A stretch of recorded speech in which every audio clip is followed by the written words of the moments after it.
Hi, I'm Giselle and I'm a tutor here at the Ventura College Tutoring Center, and today I'm going to talk about mitosis. So mitosis is a eukaryotic cell division, and what I'm going to go through here first before we get into all these crazy steps is really kind of get a general background information so we can further understand what's going on over here. So I'm going to explain here is the cell cycle. Now the cell cycle is composed of these different things. We have the G1 phase, S phase, G2 phase, and then mitosis. Now I'm going to start right here, for example. And right here, let's think of like a baby cell. You know, a cell just got divided into two cells and now they're babies. And now like any baby or premature organism, it starts developing. And it pretty much just goes through this G1 phase, which is the growth phase of the cell, to pretty much become mature enough to become ready for mitosis. So then it goes down, after its growth phase, it goes through this S phase, which is where DNA synthesis occurs, pretty much where chromatids are replicated to make a sister chromatids. So I'm going to, this is kind of small, so I drew a bigger picture over here. And this is what a chromosome looks like, or what it consists of. So we have, this is one chromatin, and then it replicates itself to make this sister chromatid. Now these two chromatids together are called sister chromatids. This is what generally a chromosome is called, but really a chromosome, it can just consist of one chromatid. The reason we usually are represented as kind of like this X shape is because that's what generally it looks like when it goes through mitosis. But when it separates, they're both identical twins. So these are both chromosomes, or chromosomes really. So that's why I said twins down here, because they're called sister chromatids when in reality they're identical twins of each other. They're both held together by this little structure right here called a centromere. So I'm just giving you kind of like the features of a chromosome so you can further understand when I explain it here in mitosis. After it does this, it goes through the G2 phase, and it pretty much goes into like more growing and development of the cell, and it goes through this phase called interphase. Now in interphase, the DNA develops like a homologous pair, so it starts getting all of its pairs together. It's 23 homologous pairs. Now when I'm saying homologous is because this is a homologous pair right here. So there are two chromosomes right here, and one is from mom and the other is from dad. Okay, so what's going on here, they start pairing up, so when the cell divides, the genetic information is equally distributed within the two cells. Okay, so right here, this is the mitosis phase. So after it goes through interphase, it goes through mitosis. So I'll write it down right here. Really, it will be kind of smaller, hopefully you can see it. Mitosis right here, and that's commonly abbreviated as PMAT.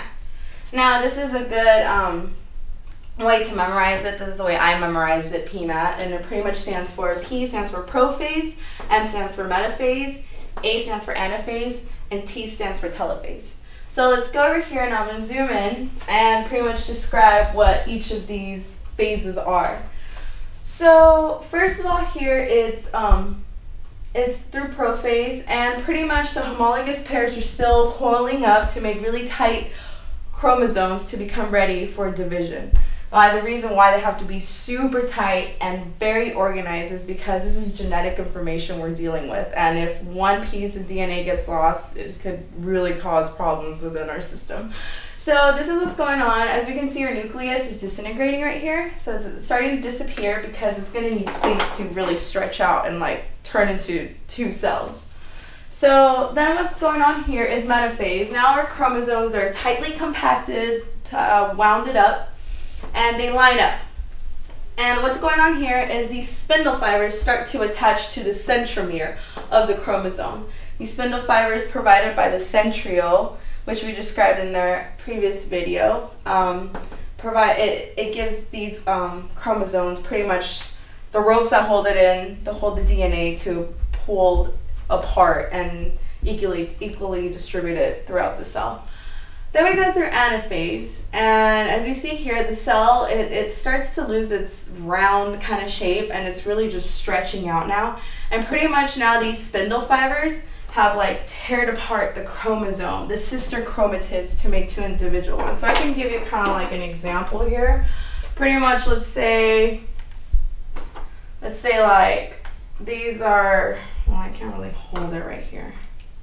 Well, let's say that this is half of it. So we'll say like this is my other half of the chromatid, and here's the other one. Pretty much the spindle fiber attaches to this part, and then like a magnet, it like pulls it out this way. So see how it just distributed into two. So now it's like two separate chromatid, but these are still identical. They're still the same thing. So after anaphase, now we go through telophase, and pretty much it starts really developing, it starts stretching out more. The spindle fibers are pulling as far apart as they can to each side of the new forming cells, and it starts forming this thing called a cleavage furrow. And that's what's going on, is that it starts making a defined line to really get ready to pretty much pinch off and turn into two cells. And that's what cytokinesis is. When these two cells pretty much, they just like boop, pinch off. That's what it is. So then it goes through cytokinesis to, voila, have two new cells with the same genetic information, and they're pretty much ready to go. Before I end this video, I want to make a quick note that in plant cells, this area where they pinch off is a little different. In animal cells, this is what happens. Cytokinesis forms and they pinch off. Now in plant cells, at the end of telophase, which is right here, a cell plate is formed and divided into two cells. So if we can think of it, this is one cell. So say it starts stretching out this cell, kind of going like a rectangular, I guess we could say, and like kind of like an anaphase, how it starts stretching out. And then instead of cytokinesis, of pinching off of these cells, pretty much a cell plate is formed in between them, and then we have two new cells right here. So that's what happens. So yeah, this is pretty much what mitosis consists of, and I hope this video helped.